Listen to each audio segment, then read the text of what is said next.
तरीके के हैं दोस्तों। यहाँ की मेन मीडिया तो लगी हुई है महाराष्ट्र पॉलिटिकल क्राइसिस में। उसको क्या मतलब है कि नॉर्थ ईस्ट जो फ्लड क्राइसिस आया है उससे कोई लेना देना नहीं है। अगर लेना देना होता तो मैट करके मीडिया वाले इससे ग्राउंड पे रिपोर्टिंग करके दिखा रहे होते कि लोग कितने परेशान हैं और लोग कितने मर रहे हैं और कितने लोग बेघर हो गए।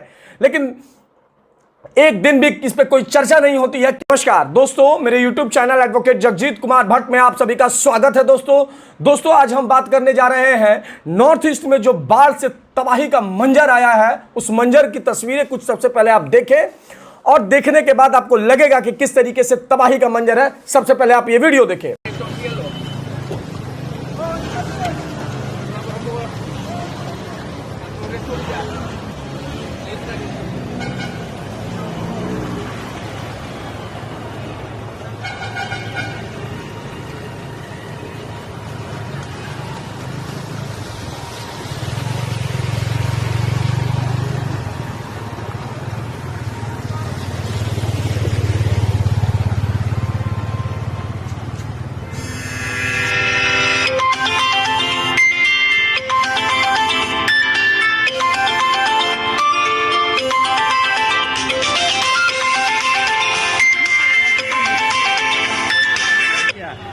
जैसा कि दोस्तों आपने वीडियो में देखा होगा कि किस तरीके से तबाही का मंजर जो है भयानक से भयानक और बद से बदतर है और किस तरीके से लोग जो है बेघर हो चुके हैं। दोस्तों आपको जान के ताजुब होगा कि 50 लाख लोग जो है बेघर हो चुके हैं।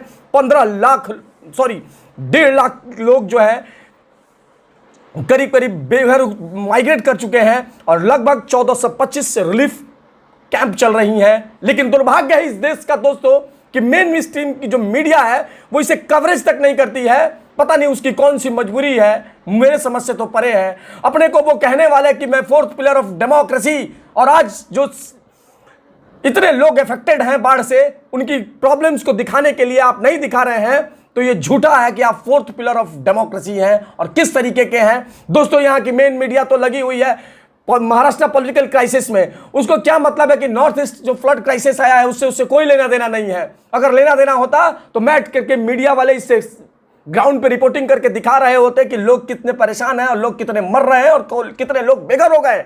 लेकिन एक दिन भी इस पे कोई चर्चा नहीं होती है कि आखिर असम में बाढ़ आई है, उसके लिए सरकारें क्या कर रही हैं। खैर वहां की जो सरकारें कर रही हैं वो तो वहां के लोग ही जान रहे होंगे, क्योंकि मीडिया जो उसे दिखाने से रही और सच्चाई दिखाने की मीडिया की अब हिम्मत नहीं रही, क्योंकि वो दिन भर इसी में बिजी है कि महाराष्ट्र में पॉलिटिकल क्राइसिस क्या चल रहा है। अरे भाई, महाराष्ट्र में जो पॉलिटिकल क्राइसिस चल रहा है वो मैटर सुप्रीम कोर्ट के पास है, सुप्रीम कोर्ट डिसाइड कर देगी उस पर, उसकी चिंता आप लोग मत करें। दिन भर एक ही चीज दिखा रहे हैं, लेकिन आप लोग दिन भर ये नहीं दिखा रहे हैं कि किस तरीके से नॉर्थ ईस्ट में बाढ़ के तबाही से इतने लोग परेशान हैं, कितने लोग मर गए। आपको जानकर ताजुब होगा दोस्तों कि 131 लोग अब तक जो है इस नॉर्थ ईस्ट में आए बाढ़ से मर गए हैं। आपको जानकर ताजुब होगा दोस्तों कि असम में जो बाढ़ आया है 19 जून के बाद ये जो बाढ़ आई है लगभग IMD के अनुसार, इंडियन मेट्रोलॉजिकल डिपार्टमेंट के अनुसार 200% जो है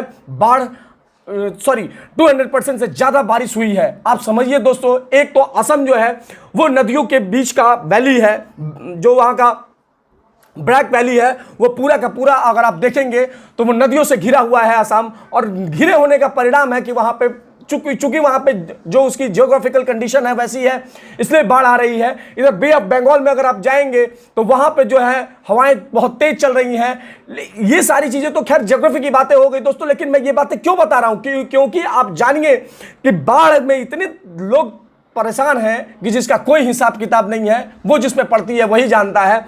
इधर वहां के मुख्यमंत्री जो है हेमंत बिस्वा शर्मा जो असम के हैं, उन्होंने ये कहा है कि हम इस पर लगातार परेशान होने की लोगों को जरूरत नहीं है, हम लोग इस पर लगातार जो है मॉनिटरिंग कर रहे हैं और लोगों को मदद तक पहुंचा रहे हैं। NDRF की टीम वहां पे लगी हुई है, लोगों की मदद पहुंचा रही है। इंडियन एयरफोर्स भी मदद पे लगी हुई है और इंडियन आर्मी भी वहां पे लोगों की मदद कर रही है। लेकिन सवाल यह है दोस्तों कि क्या जो बाढ़ से क्षति हुई है, लाखों लाख लोग बेघर हुए हैं, लाखों लाख लोग जो है इससे प्रभावित हो गए हैं, उसका जिम्मेदार कौन है? क्यों ना ये कह दिया जाए कि इस पे कोई डिबेट नहीं हो रहा है। और डिबेट ना होने के कारण देखिए दोस्तों, मीडिया का क्या काम है? मीडिया का काम है कि वो जो मुद्दे हैं, जो मेन मुद्दे हैं उन पे सवाल पूछना सरकार से, क्योंकि सरकार को जब आप पूछेंगे सवाल तब सरकार किसी व्यवस्था को ठीक करती है, वरना तो सरकार ऐसे ही छोड़ देगी, उससे कोई लेना तो नहीं है। इधर होम मिनिस्टर जो है, हमारे union home minister Amit Shah ji जो है, उन्होंने कहा है कि हम मौसम में कितना पूरे नॉर्थ ईस्ट रीजन में, हालांकि आप जानते होंगे दोस्तों, नहीं भी जानते हो तो इस वीडियो के माध्यम से मैं आपको बताना चाहूंगा कि एक मिजोरम को छोड़ करके पूरा नॉर्थ ईस्ट जो है बाढ़ के भयंकर चपेट में है और लाखों लोग बेघर हैं और कितने लोग मर गए और कितने लोग सामान जो है खत्म हो गए, ये वहीं के लोग जानते हैं। अमित शाह जी ने कहा है कि हम इसके पूरे जो नॉर्थ ईस्ट रीजन में जितना भी बाढ़ आया है उस बाढ़ को लेकर के एक इंटर मिनिस्ट्रियल सेंट्रल टीम बनाए हुए हैं, वो विजिट कर रही है कि कितना जो फ्लड में अफेक्टेड एरियाज है और कितने लोग हैं उस सारा का कर रहे हैं। मेघालय में भी करेंगे, असम में भी करेंगे, जितने भी अरुणाचल में भी करेंगे, जितने भी नॉर्थ ईस्ट रीजन को हैं एक्सेप्ट मिजोरम को छोड़ करके। इधर वहां के जो असम के जो ऑपोजिट के लीडर हैं उन्होंने 20,000 करोड़ की पैकेज की मांग की है कि सरकार को चाहिए कि जितना जल्दी हो नॉर्थ ईस्ट रीजन में 20,000 करोड़ रुपए का एलोकेशन करके लोगों तक उसकी फिर से जीवन जो है बहाल किया। हालांकि दोस्तों अभी पीक का जो मानसून है वो अभी बाकी है, असम में देखने को अभी नहीं मिलेगा, क्योंकि जैसा कि मैंने आपको बताया हर जगह जो बारिश हुई है वो बहुत दबा के बारिश हुई है और दबा के बारिश होने का नतीजा है कि वहाँ के लोगों का जीवन जो है बद से बदतर हो गया है, बद से बदतर हो गया है। आपको 19 जून के बाद जो लगातार बारिश वहाँ हुई है उससे 200% तक ज़्यादा बारिश वहाँ हुई है। अब मेरे समझ से एक बात परे है दोस्तों, आप लोग उसमें कमेंट बॉक्स में राय जरूर देंगे कि क्या मेन स्ट्रीम मीडिया जिसे कवर क्यों नहीं कर रही है, वो मेरे समझ से परे है। आप अपना कमेंट बॉक्स में राय जरूर देंगे। काफ़ी लोग, हालांकि आपने एक वीडियो देखा होगा जिसमें लैंडस्लाइड हुआ है, जिसमें एक 16 साल का बच्चा भी मर गया है। मरने के लिए तो बहुत सारे लोग मरे हैं, 131 अभी का डेटा है, अभी 2-3 दिन पहले का डेटा है। अभी हाल फिलहाल में रेलवेज जो है वहाँ लोगों तक फूड पहुँचाने का काम कर रही है, डोर टू डोर पहुँचाने का काम हो रहा है। मेरी खुद की बुआ वहाँ रहती है, वो बताती है कि बाबू यहाँ स्थिति इतनी दयनीय है कि अब आपसे क्या ही बताऊँ, पूरा का पूरा सामान जो है इतना पानी लगा हुआ है, लोगों के गर्दनों तक पानी लगा हुआ है रोड पे।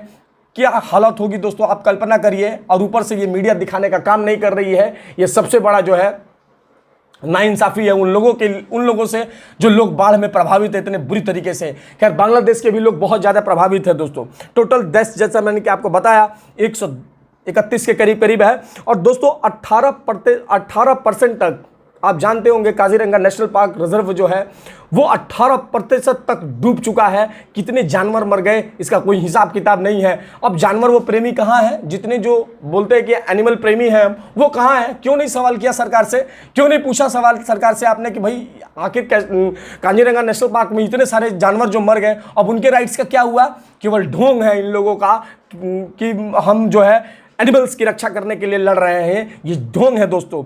बारिश होने का ये नतीजा है दोस्तों कि वहाँ का सबसे बड़ा रीज़न ये है कि क्लाइमेट चेंजेस वहाँ पे भी कुछ हुई हैं, क्योंकि वहाँ पे रेलवेज का काम चल रहा है, बहुत सारे जो टनल का काम चल रहा है, नेशनल हाईवेज का काम चल रहा है। नेशनल हाईवेज और टनल्स का जो जितनी भी है वो ब्लॉक कर चुकी हैं। मतलब आप समझिए कि लैंडस्लाइड इतनी ज़बरदस्त तरीके से बर्बादी वहाँ पे हुई है कि वो जो वहाँ रह रहा है वही जानता है दोस्तों।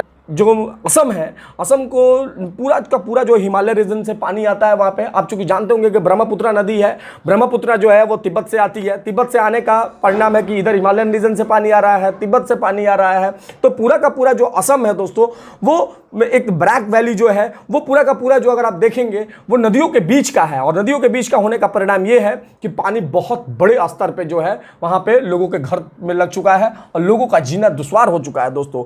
अब मैंने जैसा कि बताया कि बे ऑफ बंगाल में स्ट्रॉन्ग विंड्स चल रही हैं, जिसका ये भी रीज़न है दोस्तों कि एक बाढ़ में इसका तो एक बहुत सारा रीज़न है कि intense activity of south east monsoon, ये भी एक रीज़न है। तो ये तो हम ज्योग्राफी का पार्ट है, लेकिन आप जैसा कि जानते होंगे कि जहाँ भी लो प्रेशर मेंटेन हो रहा है वहाँ पे बारिश होता है। और यही बारिश होने का सबसे बड़ा रीज़न है वो उसके तरीके का उसका डेमोग्राफी रीज़न है, जियोग्राफिकल रीज़न है असम का, इसलिए हो रहा है। लेकिन बात प्रिवेंशन पे होनी चाहिए कि हमने प्रिवेंशन कितना लिया, हमने लोगों को रेस्क्यू किया या नहीं किया।